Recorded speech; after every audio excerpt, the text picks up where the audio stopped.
Un silencio profundo envolvía la legendaria tierra de Aztlán, un lugar que muchos describían como una isla cercada de aguas apacibles y una vegetación abundante. En ese rincón misterioso habitaban los ancestros de los mexicas, también conocidos como aztecas. Sus días transcurrían entre ceremonias a sus dioses, cultivos sencillos y el canto de aves que aleteaban sobre las cabezas de niños y ancianos por igual. Aún así, en el seno de su comunidad, existía una inquietud creciente. Se hablaba de un llamado divino, de una voz que susurraba en sueños y presagios que apuntaban hacia una nueva tierra. Esa voz, según las narraciones de los sacerdotes, pertenecía a Huitzilopochtli, el dios de la guerra y del sol, quien se convertiría en la guía absoluta de los mexicas hacia un destino glorioso. En aquel tiempo, la relación de los mexicas con Huitzilopochtli no se limitaba a simples rituales o alabanzas. Sentían que ese dios nacía dentro de cada uno cuando la guerra llamaba, cuando la supervivencia exigía decisiones arriesgadas y actos valerosos. Cuenta la historia que Huitzilopochtli se manifestaba en señales: el canto de un ave inusual, la formación de las nubes en el cielo crepuscular o el súbito rugir del viento en medio de la noche. Era, en definitiva, una presencia constante que con el paso de las lunas marcaría el rumbo y el destino de toda la tribu mexica. Nadie sabe con exactitud cuándo comenzó la gran travesía. Algunas historias afirman que un grupo de sacerdotes recibió un mensaje claro e inequívoco: debían abandonar Aztlán. Otras versiones sostienen que la partida ocurrió al cabo de múltiples desgracias, enfermedades, sequías, conflictos internos que obligaron a la gente a buscar un nuevo lugar para establecerse. Sea como fuere, la narración coincide en un punto esencial. Fue Huitzilopochtli quien ordenó el éxodo, prometiendo guiar a su pueblo hacia una tierra prometida en la que florecería un gran imperio. Emprendieron la marcha con el corazón lleno de incertidumbre, pero también de fe. Formaron caravanas largas y disciplinadas. Los guerreros iban al frente, protegidos por escudos de piel de animales y armados con macuahuitl. Detrás seguían los sacerdotes, custodiando los ídolos de sus dioses. Luego avanzaban mujeres, niños y ancianos, con sus escasas pertenencias cargadas en esteras y cestas de junco. Las pisadas se hundían en terreno fangoso o polvoriento, dependiendo de la estación del año, y los rezos no cesaban de repetirse una y otra vez. La travesía duró años. Se detuvieron en numerosos asentamientos temporales donde levantaban chozas provisionales y recolectaban lo que la tierra ofrecía en cada región. De vez en cuando, surgían enfrentamientos con otros pueblos, y allí las habilidades guerreras de los mexicas se hacían notar. Bajo el estandarte de Huitzilopochtli, luchaban con fiereza y disciplina, siempre aguardando la próxima señal. En cada batalla, en cada negociación, en cada jornada de caza, los sacerdotes mantenían vivo el fuego sagrado que simbolizaba la presencia de su Dios. Uno de los pasajes más repetidos en esta gran odisea relata cómo, en un poblado al que llegaron exhaustos, algunos se plantearon la posibilidad de quedarse allí. Los valles eran fértiles, la caza abundante y no había rivales aparentes.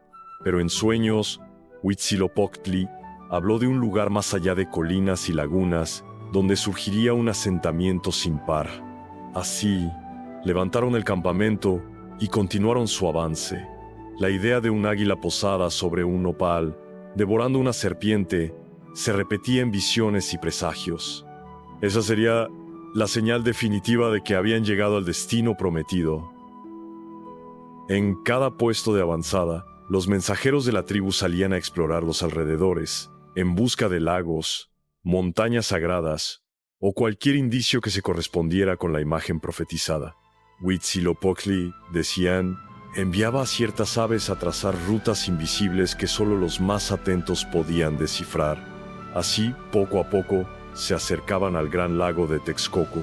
La región lucía peculiar, una extensa masa de agua, salobre y rodeada de pantanos, con distintos islotes y juncales. Para muchos, aquel paisaje resultaba hostil e inhóspito, pero los sacerdotes insistían en que el verdadero valor de esa tierra se hallaba en los secretos divinos que guardaba. Cuando por fin arribaron a las orillas del lago, los guerreros colocaron lanzas en señal de respeto a sus dioses, y los ancianos recitaron plegarias de bienvenida a un territorio desconocido. En la penumbra de la madrugada, mientras el grupo descansaba, cuenta la leyenda que Huitzilopochtli se manifestó a los sacerdotes en un sueño compartido. Les ordenó vigilar el amanecer y observar con cuidado si aparecía el águila profética. De no ser así, deberían continuar el camino sin dudar. Nadie durmió profundamente aquella noche, expectantes ante lo que pudiera suceder con los primeros rayos de luz. Al despuntar el alba, la bruma sobre la superficie del lago Texcoco se levantó lentamente, descubriendo pequeños islotes rodeados de carrizos. El viento soplaba con un rumor suave, y la piel de los viajeros se erizó ante la extraña calma que se respiraba. Algunos pescadores ya tanteaban la orilla, curiosos por la vida que pudiera haber debajo de esas aguas. De pronto, un grito de asombro resonó entre los hombres que habían escalado una peña cercana. Allí, en el centro de la laguna, miren. Guiados por la voz, todos volvieron la mirada para contemplar, incrédulos, la imagen que los haría detenerse para siempre. Un águila majestuosa, con las plumas relucientes bajo los primeros destellos del sol, se encontraba posada sobre un opal que emergía de manera insólita en uno de los islotes. Con las garras sujetaba una serpiente, y sus ojos brillaban con una intensidad casi divina. Los sacerdotes cayeron de rodillas, reconociendo en aquella estampa la señal que Huitzilopochtli les había prometido desde el inicio de su travesía. El júbilo inundó al grupo, y corrieron hacia ese islote fangoso, desafiando aguas turbias y juncos que se enredaban en sus pies. Cuando llegaron hasta donde estaba el águila, el ave extendió sus alas y lanzó un graznido que muchos interpretaron como un saludo divino. Sin pérdida de tiempo, los sacerdotes encendieron inciensos y elevaron plegarias, agradeciendo al dios de la guerra por haberlos conducido hasta aquel punto exacto del mundo. Era, sin duda, el lugar predestinado para erigir su nuevo hogar. Describir las emociones de ese momento se antoja complejo. Algunos lloraban, otros daban vivas a Huitzilopochtli, y los más jóvenes corrían de un lado a otro examinando el terreno. En su mente ya vislumbraban templos, pirámides y casas levantadas sobre pilotes de madera que se clavarían en el fango.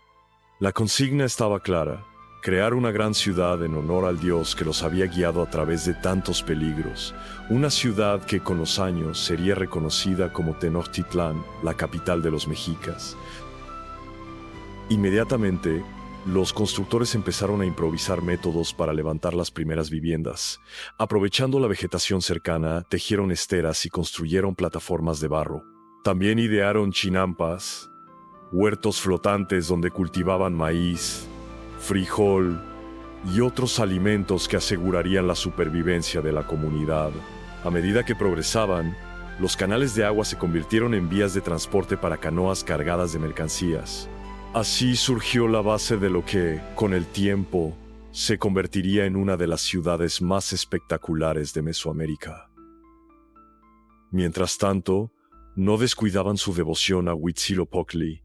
En medio del islote, levantaron un modesto templo que se erigió como el centro de la actividad ceremonial. Allí, en días señalados, se rendía culto con sacrificios y ofrendas para agradecer la protección divina. La guerra formaba parte esencial de su identidad, y creían que el sostén de su ciudad requería la fuerza del dios. Alrededor del templo, los guerreros se organizaban en calpullis barrios o clanes que competían por la valentía y la fidelidad a Huitzilopochtli. De esa forma, el espíritu combativo se mantenía vivo en cada rincón de Tenochtitlán. Las primeras décadas resultaron difíciles. El islote central estaba rodeado de aguas salobres, lo que complicaba el suministro de agua dulce. Hubo intentos de controlar el nivel del lago con diques y acueductos rudimentarios. Además, desde el exterior, otros pueblos observaron el surgimiento de esta comunidad con recelo. En ocasiones, llegaron emisarios con mensajes de advertencia o amenazas.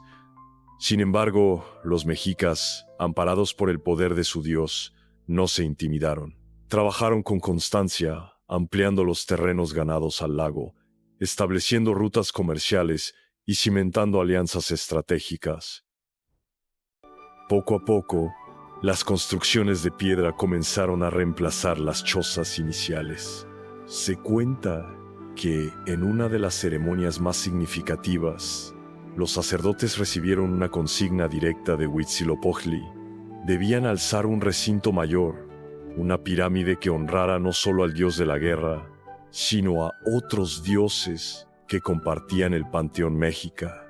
Fue el origen del Templo Mayor, el corazón religioso y político de Tenochtitlán, alzado sobre plataformas con escalinatas monumentales. El santuario se alzaba hacia el cielo como testimonio del favor divino y la determinación humana. El recuerdo de Aztlán y de la larga travesía jamás fue olvidado.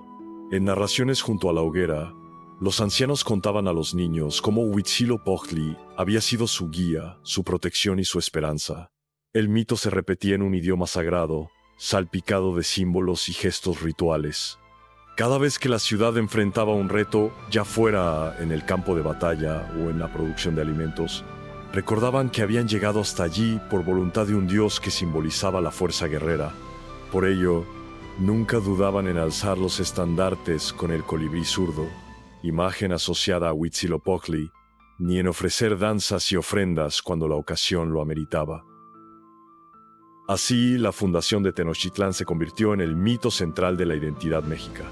Aunque aún faltaban varios ciclos solares para que la urbe alcanzara su máximo esplendor, el germen de su grandeza se había plantado desde el momento mismo en que el águila, sobre el nopal, levantó el vuelo ante los ojos maravillados de los mexicas. El mensaje era claro: aquel lugar, antes visto como un islote pantanoso y hostil, se transformaría en un centro de poder, comercio y devoción, irradiando su influencia por todo el Anáhuac. Con el paso de los años, los habitantes de Tenochtitlán erigieron diques y calzadas, conectando la ciudad con las orillas del lago. Al mismo tiempo, su ejército creció en número y habilidad. Siendo fieles a Huitzilopochtli, se hicieron temibles conquistadores, sometiendo pueblos y estableciendo tributos. De este modo, la riqueza y la prosperidad aumentaban. El mercado de Tlatelolco, hermano cercano de Tenochtitlán, se convirtió en uno de los más grandes e importantes de Mesoamérica. Los extranjeros que llegaban quedaban asombrados ante la arquitectura, los puentes y la ingeniería hidráulica que los mexicas habían desarrollado en una zona que a simple vista parecía imposible de habitar. Durante festividades señaladas, la ciudad vibraba con el estruendo de tambores y caracolas. En lo alto del Templo Mayor, los sacerdotes ofrecían sacrificios para asegurar la protección de Huitzilopochtli y mantener encendida la llama del sol. Las canoas cargadas de flores y frutas surcaban los canales, testimonio de la fertilidad y el ingenio de un pueblo que había sabido transformar un terreno pantanoso en un vergel flotante. El mito de la fundación, protagonizado por el águila y el nopal, se repetía en bajorrelieves, en códices y en canciones rituales. Se preservaba como la chispa divina que mantenía viva la identidad colectiva. Por las calles empedradas, los guerreros con penachos de plumas de quetzal marchaban con sus armas en alto, dispuestos a responder al llamado de Huitzilopochtli en cualquier momento. A cada paso, recordaban que la ciudad existía gracias a la voluntad de ese dios que un día había hablado en sus sueños.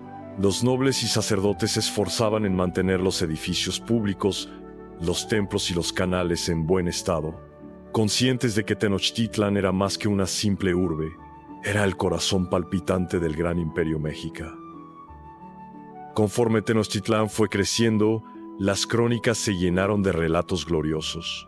Los viajeros que provenían de otras regiones narraban con admiración la belleza de las chinampas, la complejidad de los ritos y la imponencia del palacio real. La ciudad se erguía como un símbolo de poder, fortaleza y devoción inquebrantable a Huitzilopochtli, el cual seguía siendo el eje central de la vida política y religiosa. Cada cierto tiempo, los sacerdotes recordaban al pueblo el momento fundacional. Nuestros padres vieron al águila sobre el nopal, tuvieron fe y obedecieron la voz de Huitzilopochtli. Por eso estamos aquí. Finalmente, lo que empezó como un éxodo forzado desde Aztlán se convirtió en una de las historias más importantes de Mesoamérica. Cada piedra colocada en los edificios de Tenochtitlán, cada canal excavado en la orilla del lago, cada semilla plantada en las chinampas, llevaban consigo el sello de Huitzilopochtli. No había un rincón de la ciudad que no albergara el recuerdo de la señal divina, el águila, el nopal y la serpiente, imagen que simbolizó el mandato sagrado de fundar un nuevo hogar sobre el agua y al pie de un prodigio natural. Así, la urbe se convirtió en la gran capital azteca, centro de ceremonias y conquistas. El eco de los tambores retumbaba en las montañas cercanas, y los estandartes con el colibrí al frente ondeaban en las batallas. El viaje desde Aztlán había llegado a su fin, pero la historia de Tenochtitlán apenas comenzaba. Bajo la mirada atenta de Huitzilopochtli, la ciudad creció, floreció, y con el tiempo extendió su poder por amplios territorios del Valle de México. De esta manera concluye el relato de la fundación de Tenochtitlán, una historia en la que el mandato de un dios guerrero se transformó en la piedra angular de todo un imperio. A lo largo de cada día y cada noche, los mexicas conservaron la certeza de que su existencia estaba ligada a la voluntad de Huitzilopochtli, y esa devoción inquebrantable fue el cimiento que sostuvo las calles, los templos y las chinampas de la ciudad que surgió sobre las aguas